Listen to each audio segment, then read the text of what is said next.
Nerds get nailed by a stick. The Slim Jim smacks back and destroys their prospects. Eugene Hawthorne had always stuck out like a sore thumb due to his height.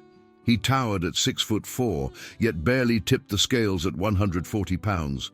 His form stretched like a beanpole in fancy pants.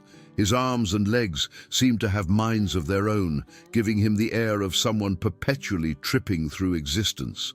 At Crestwood High, this made him a prime target.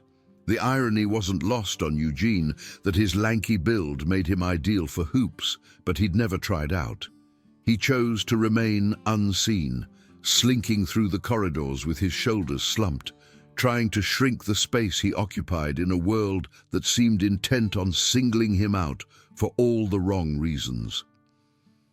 A few months into his 11th grade year at Crestwood High, Eugene had crafted a plan centered around avoidance. He knew precisely which hallways cleared out first after each bell, which lavatory stalls provided the safest haven during midday meals, and how to situate himself in each classroom to sidestep unwanted notice. His approach worked most days, but not every day, and definitely not when Brad Henderson decided you were worth his energy. Brad Henderson commanded attention the way Eugene shunned it. Quarterback of the gridiron squad, Brad stood 5'10" of solid brawn, with the kind of assured strut that stemmed from never hearing the word no. His light brown hair was always perfectly groomed, his varsity jacket worn like a badge of honor, and his crew of admirers shadowing him like loyal pups. Beside Brad stood Kevin Baker, shorter but broader, with hands like meat cleavers and a nasty disposition that ran deeper than his devotion to Brad. The third member of their trio was Scott Davis, lanky and well-built like a defender, whose specialty was imaginative shaming. The initial clash occurred on a Tuesday in October. Eugene was traveling the packed corridor between second and third hour when Brad's shoulder rammed into him, sending his books flying across the shiny floor. Students walked around the wreckage without pausing, their gazes carefully averted as Eugene hurried to gather his strewn notebooks and writing tools. "Heads up, Stretch," Brad said, his tone carrying just enough volume to attract attention without alerting any teachers nearby. His buddies chuckled in sync, a sound that followed Eugene down the hallway like an echo. Eugene remained silent, gripping his books tighter and speeding up his gait. He'd realized long ago that responding only made things worse, that tormentors thrived on reaction like predators on flesh. His father had impressed upon him that patience was a virtue, that force solved nothing, that there were always superior methods to manage conflict. Eugene subscribed to this, had lived by these maxims his entire existence, even as they let him down daily. The eating area became the hot zone for their intensifying crusade. Crestwood High's midday dining hall was a temple of societal order, with each table symbolizing a distinct rank in the student environment. The footballers lorded over the central tables, their voices projecting across the room as they recounted weekend triumphs and upcoming contests. Eugene generally snagged a corner table by the fire escape, a strategic location that allowed for swift getaways when needed. On the day everything shifted, Eugene was quietly munching on his chicken sandwich when Kevin Baker approached, lugging a brimming tray of noodles and ground beef. The mishap looked unintentional to anyone not closely watching, but Eugene felt the purposeful pressure behind Kevin's trip as the entire contents of his tray drenched Eugene's light blue polo shirt and tan slacks. The dining hall exploded with guffaws. Students pulled out devices to record Eugene's disgrace, the reddish-brown sauce coloring his attire like gore. Kevin's apology was overacted, his tone saturated with fake worry as he grabbed napkins and began rubbing the spots deeper into the material. "My bad, man. I'm such a butterfingers. Here, let me assist you in cleaning up." Eugene stood paralyzed, sauce trickling from his shirt onto his shoes, feeling the brunt of 200 pairs of eyes documenting his humiliation. He yearned to vanish, to fall through the ground and surface somewhere far from Crestwood High and its collection of predators. Instead, he gathered his belongings and headed to the restroom, his shoes squeaking with each stride. What none of them realized, what Eugene had never disclosed to anyone at school, was that his apparent awkwardness was a ruse. Every stumble was planned, every clumsy movement designed to conceal the truth about who he truly was. Eugene Hawthorne wasn't just tall and slender. He was tall, slender, and had been practicing in combined martial arts since childhood. His father, Samuel Hawthorne, was a former Marine who'd launched a private training academy after leaving the service. Eugene had been raised in gyms reeking of sweat and resolve, encircled by men and women who grasped that genuine power came not from size but from method, control, and the knack for remaining composed under stress. Over the years, Eugene could shatter timbers with his bare hands, had mastered multiple fighting techniques, and possessed reflexes sharp enough to snatch insects mid-air. But Samuel Hawthorne had also imparted to his son that with great strength came great obligation. Force was a final option, to be used only when all other avenues had been exhausted, and only when completely vital for self-preservation. Eugene had assured his father he would never use his abilities to harm someone unless his life was at stake, a promise that felt progressively harder to keep as Brad Henderson's agenda intensified. The events grew like mold in a damp space. Brad would brush into Eugene between periods, always hard enough to sting, but never quite hard enough to constitute clear assault. Scott specialized in spoken combat, inventing nicknames that spread through the school like a virus. Lurch, String Bean, the human pretzel. Kevin favored bodily degradation, unintentionally stomping on Eugene's feet with his heavy boots or knocking his books from his grasp just as he reached his classroom entrance. The instructors either didn't notice or chose to ignore it. Mrs. Johnson looked the other way when Brad made shooting gestures with his fingers during literature class, aiming them at Eugene while mouthing "bang" and pretending to exhale smoke from the barrels. Coach Evans actually chuckled when Scott proposed that Eugene try out for the basketball squad so they could use him as a flagpole during the playing of the national anthem. Eugene's grades began to drop as his focus crumbled under the constant tension. He ceased eating midday meals in the dining hall, instead spending the period in the library where Mrs. Gable, the seasoned librarian, kept a safe haven for students seeking sanctuary. But even there, he couldn't fully escape. Brad and his pals would dream up reasons to visit the library, supposedly searching for books, but really hunting for chances to badger their favored target.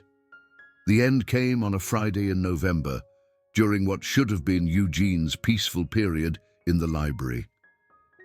He was researching a paper on World War II when Brad, Kevin, and Scott entered, their voices needlessly loud in the hushed area. Mrs. Gable was assisting another student in the tech area, leaving Eugene alone with his tormentors. "Look what we've got here," Brad declared, his voice carrying across the vacant study space. "It's Stretch, reading about real heroes who actually stood for something." Eugene kept his eyes on his book, his finger following the phrases about the Battle of the Bulge, as if the words could teleport him away from this instant. He'd read this section several times already, but concentrating on the text was preferable to acknowledging their presence. Scott circled behind him, reading over his shoulder in an exaggerated tone. The battle raged for days, with losses piling up on both sides.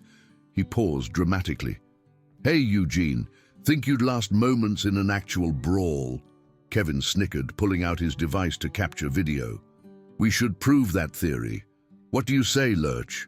Want to display those fighting abilities you're clearly concealing?" Eugene's jaw clenched almost invisibly. They were probing, but they were also edging closer to the truth than anyone had before. He shut his book carefully, getting ready to leave, but Brad stepped into his path. "Where are you headed, Beanpole?" "We're just warming up." "I need to get to instruction," Eugene said quietly, his tone firm despite the adrenaline starting to pump through his system. "Instruction doesn't commence for a bit," Scott pointed out. Ample time for a bit of chat. Brad leaned closer, his breath warm on Eugene's face. You know what I think? I think you're precisely what you appear to be. A feeble, pitiful loser who's never stood up for anything in his entire life. I think if someone clocked you right now, you'd just stand there and take it like the wimp you are. Eugene's hands remained steady, but something flickered in his eyes. For a flash, the disguise slipped, and Brad caught a hint of something that made him take a step back against his will. What was that expression? Kevin asked, stepping closer. Did Lurch just attempt to stare you down? The instant vanished, and Eugene was back to being the awkward student they'd been harassing for months. He gathered his books and tried to leave, but Scott grabbed his backpack, yanking him backward. We're not through talking to you.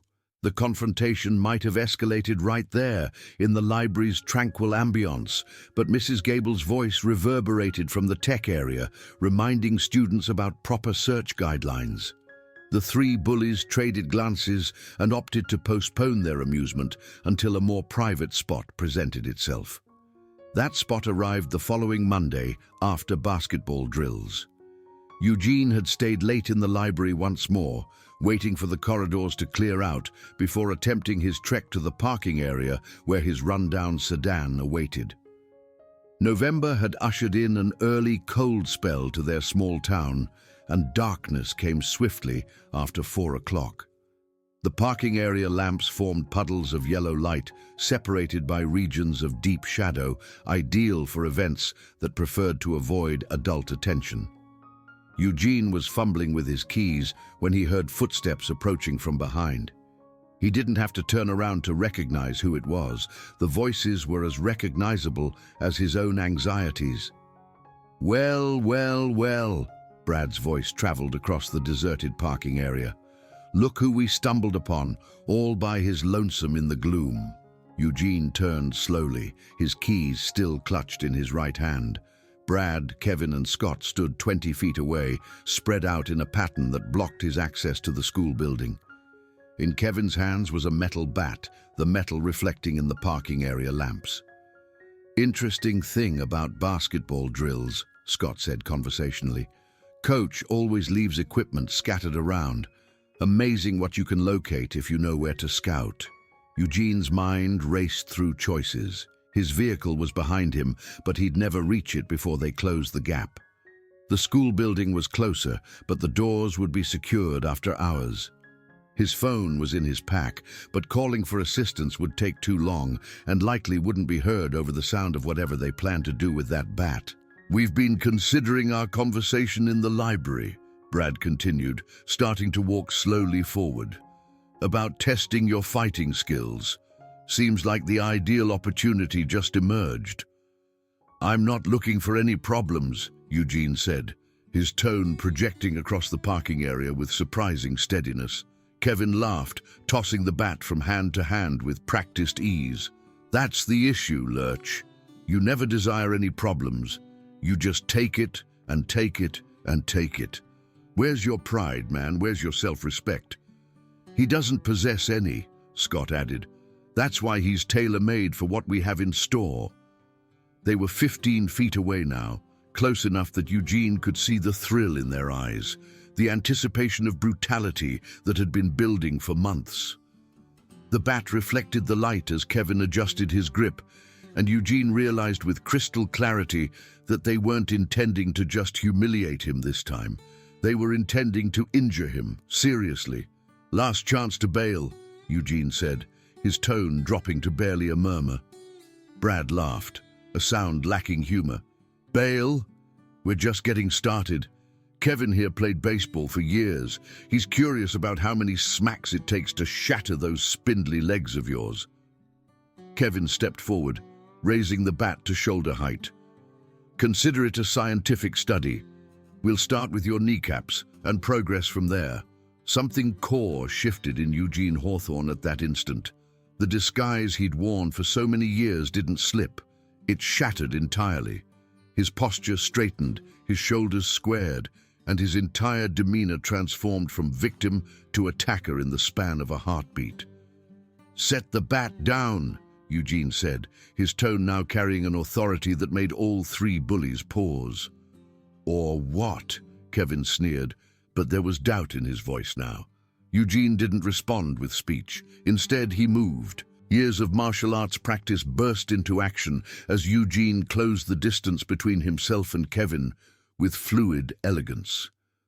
The metal bat was swinging toward his ribs when Eugene ducked low, his left hand grasping Kevin's wrist while his right elbow drove upward into Kevin's center with surgical precision.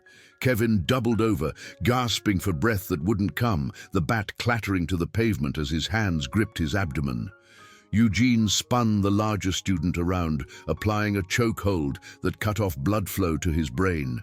Kevin struggled for a few seconds before going limp, unconscious but unharmed. Brad and Scott stood paralyzed, their brains scrambling to process what they'd just witnessed. The scarecrow they'd been tormenting for months had just taken down their strongest pal with movements so smooth they seemed planned. "That's impossible," Scott whispered. Eugene straightened, Kevin's unconscious form at his feet, and regarded the remaining two bullies with eyes that held no trace of the frightened student they thought they knew. "Your turn," he said simply. Scott charged first, his football training kicking in as he lowered his shoulder and aimed for Eugene's waist. Eugene sidestepped at the last possible moment, his right leg sweeping Scott's ankles as the shorter student's momentum carried him past. Scott hit the pavement hard, scraping his hands and knees on the rough surface. Brad hesitated, finally understanding that they had made a catastrophic misjudgment. But pride and months of dominance wouldn't let him back down, even as every instinct screamed at him to flee. "Who are you?" Brad demanded, circling Eugene like a wary predator, suddenly uncertain of his prey. "I'm precisely who I've always been," Eugene replied, his stance relaxed but prepared. "You just never bothered to see." Brad feinted left, then dove right, hoping to tackle Eugene around the waist. Eugene stepped into the attack instead of away from it, his forearm connecting with Brad's throat in a controlled strike that sent the quarterback sprawling backward. Scott had recovered enough to charge again, this time more cautiously. Eugene waited until the last moment, then pivoted on his left foot, his right leg extending in a perfect side kick that caught Scott in the ribs. The impact lifted Scott off his feet and sent him crashing into a parked vehicle, the alarm instantly beginning to blare. Brad was struggling to his feet when Eugene reached down and picked up the metal bat. The quarterback's eyes widened in panic as Eugene hoisted the weapon, testing its weight and balance. "No!" Brad gasped, backing away with his hands raised. "You can't! You're not like us!" Eugene considered this for a moment, the bat balanced perfectly in his hands. Around them, the vehicle alarm continued its shrieking protest. But no assistance was coming. They were alone in the gloom with the results of their choices. "You're right," Eugene said finally. "I'm not like you." Instead of using the bat as a weapon, Eugene placed it across his knee and snapped it in half with a sound like a gunshot. The two pieces fell to the pavement with metallic rings that reverberated across the parking area. Brad stared at the broken bat, then at Eugene, his mind struggling to process what he'd just witnessed. Scott was leaning against the vehicle, holding his ribs and gasping for breath. Kevin remained unconscious on the ground. "But here's what's going to transpire," Eugene continued, his tone carrying the quiet authority of someone accustomed to being obeyed. "You're going to leave me alone, all of you. No more corridor bumps, no more eating area incidents, no more creative nicknames. You're going to pretend I don't exist." "You broke Kevin's ribs," Scott wheezed. Eugene glanced at the unconscious student, then back at Scott. "His ribs are fine. He's sleeping. He'll wake up in a few minutes with nothing worse than a headache." Brad found his voice, though it came out as barely more than a murmur. "How did you manage that? How did you learn to fight like that?" Eugene considered whether to respond, then decided that some secrets were worth sharing. "My father runs a dojo. I've been practicing since childhood. I could have concluded all of this months ago." "Then why didn't you?" Brad demanded, some of his old arrogance creeping back into his voice. Because I was taught that force should be a final resort, that with great strength comes great obligation, that there's always a superior method to resolve problems than hurting folks. Eugene gestured to the broken bat, to Kevin's unconscious form, to Scott's labored breathing. But you three made it very obvious that you weren't interested in better methods. Kevin stirred, groaning as consciousness returned. His eyes opened slowly, focusing on Eugene standing over him. What occurred? Kevin mumbled, struggling to sit up. You realize something vital, Eugene replied. All of you did. Brad helped Kevin to his feet, both of them keeping careful distance from Eugene. Scott pushed himself away from the vehicle, still favoring his ribs, but apparently unharmed. This isn't concluded, Brad said, but the threat lacked conviction. Eugene smiled, the expression transforming his entire face. Yes, it is. Because if it's not, if any of you ever trouble me again, if you even glance at me askew, I'll make sure everyone at school knows precisely what transpired here tonight. How the three toughest guys in school got dismantled by the scarecrow they've been picking on for months. The threat resonated harder than any physical blow could have. High school reputations were fragile things, built over years and destroyed in moments. The story of their defeat would spread like wildfire, ending their reign of terror and reducing them to laughingstocks. You wouldn't, Scott said. Try me, Eugene replied. They left without another word, helping Kevin walk to Brad's truck, their heads down and their swagger entirely deflated. Eugene watched them drive away, then walked to his own vehicle, his hands entirely steady as he inserted the key and started the engine. The following Monday ushered in a new dynamic to Crestwood High School. Brad Henderson walked the corridors with his eyes downcast, no longer commanding attention, but actively sidestepping it. Kevin Baker sat alone at midday meals, his usual confident demeanor replaced by nervous glances whenever Eugene entered the dining hall. Scott Davis dreamed up reasons to take alternate routes between periods, ensuring their paths never crossed. Other students noticed the shift immediately. The trio that had ruled through intimidation had suddenly become withdrawn, almost timid. Rumors spread about what might have triggered such a dramatic change, but no one suspected the truth. Eugene, meanwhile, discovered that standing up for himself had results beyond the immediate satisfaction of justice served. Students who had previously ignored him began nodding in the corridors. Instructors who had overlooked his presence started calling on him in instruction. The invisible student was slowly becoming visible, but on his own terms. The transformation culminated 2 weeks later when Coach Evans approached Eugene after gym period. "Hawthorne," the coach called out as Eugene was exiting the locker area. "A second?" Eugene paused, wondering if somehow the parking area incident had surfaced. "Yes, sir. I've been seeing you in period. You maneuver differently than most students your size. Ever play any sports?" "Not at school," Eugene replied carefully. Coach Evans studied him with the practiced eye of someone who had coached athletes for years. "You've got reach, good stability, quick reflexes. Basketball auditions are next week. You should give it thought." Eugene felt something unlock in his chest, a gateway opening to opportunities he'd never allowed himself to ponder. "I'll consider it, Coach." "Don't consider too long," Evans said with a grin. "Squad could use someone with your hidden abilities." The phrase caught Eugene off guard. Did the coach know something, or was it simply chance? "Hidden abilities," Eugene repeated. "Son, I've been mentoring students for years. I can spot the ones who are more than they seem to be. Question is, are you ready to cease hiding?" Eugene glanced across the gym where students were gathering for the next period, where Brad Henderson was noticeably absent from his usual position of prominence, where the societal order had shifted in subtle but significant ways. "Yeah," Eugene said finally, "I believe I am." The story spread eventually, as stories do in high school. Not the complete truth, but pieces and rumors that grew in the telling.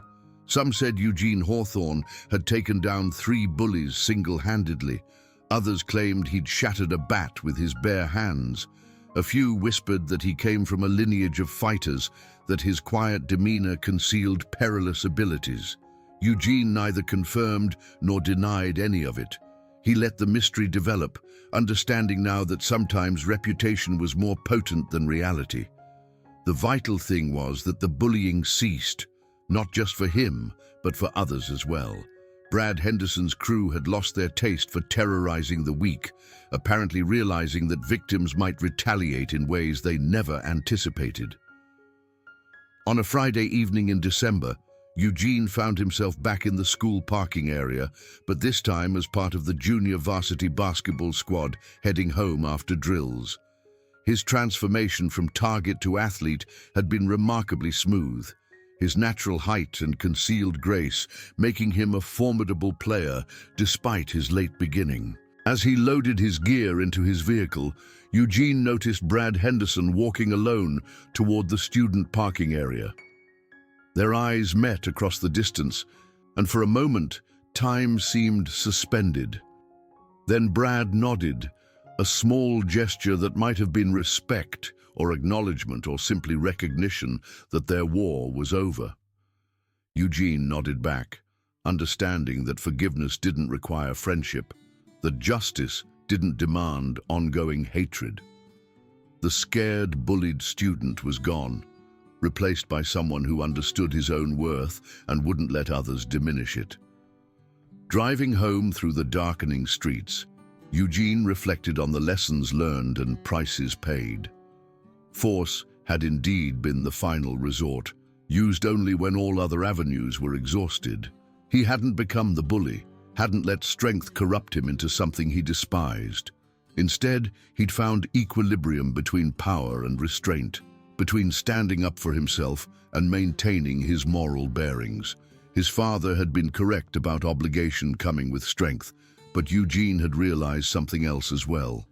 Sometimes that obligation meant using your strength to protect yourself and others from those who would abuse the defenseless. The scarecrow was gone, replaced by someone who could bend without breaking, someone who understood that genuine strength came not from size or aggression, but from the courage to be precisely who you were meant to be. The parking area lamps grew smaller in his rear view as Eugene drove toward home, toward a future where he would never again have to conceal who he truly was.